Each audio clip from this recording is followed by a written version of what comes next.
Hi, I'm Peter Alsop, and our song to chew this week is the title cut from my Take Me With You album.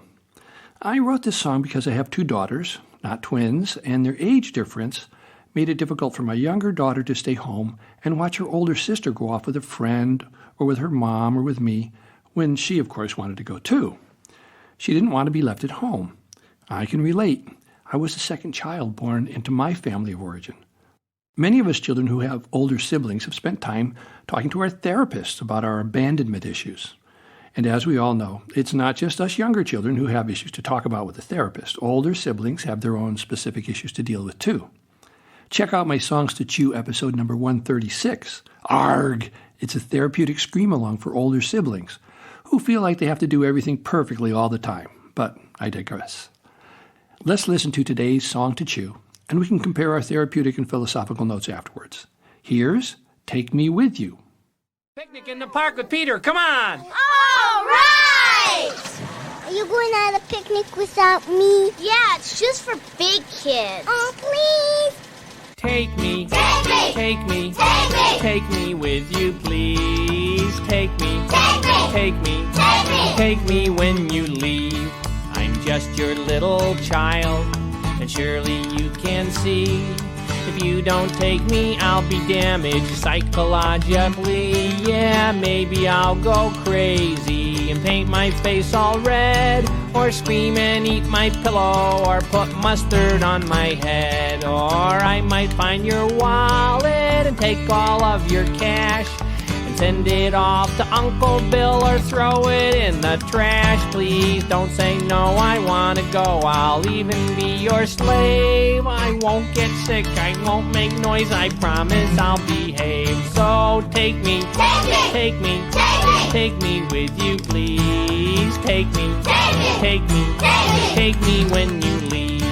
Now I would never threaten you, but if you leave me home, well, I might have some accidents. I might pick up the phone and accidentally call Japan or China or Peru.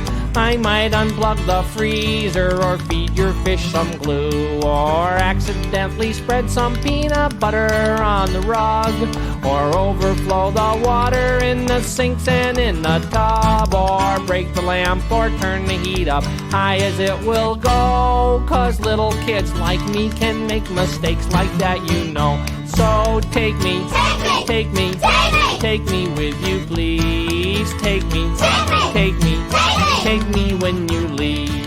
Did someone used to leave you home when you were little too? Can you remember back that far and how it felt to you? What if goblins in the basement come and eat my bones? What if something happens to me when I'm all alone? What if gypsies or coyotes carry me away? Because they're lonely too and want a kid like me to play with. You say you're coming back soon, but no one really knows. I love you and I get afraid and I miss you when you go. So take me, Take me! take me, Take me! take me with you, please. Take me, Take me! take me, Take me! take me when you leave. Yeah, take me, Take me! take me, Take me! take me with you, please. Take me, Take me! take me, Take me! take me when you This song is one that exemplifies the naughty child themes that I find so appealing and use so often in my family songs. Kids are really smart, and they figure out right away what works best for them to get their grown-ups to give them what they want. I mean, when we were little, we did that too, right? It's kind of a given that we have to depend on big folks around us to supply us with what we need: food, clothing, shelter. And parents are very busy, preoccupied human beings. Most all of them love us, but doing everything that needs to be done in a family can be a tall order. And every time there's a new child, the difficulty of taking care of everyone's needs becomes geometrically more complicated. There are lots of families where the parents go to work early in the morning and they don't get home until after dark. The kids come home from school to an empty house and often make their own dinner and take care of themselves. Being alone can be very tough for a child. It's a difficult problem, and we need more affordable daycare facilities or cooperative arrangements for families who find themselves stuck in this situation. As kids, our fears of being ignored or left on our own are often very powerful and difficult to ignore. When our parents are upset with us, even though we know they still love us, our imaginations can go wild.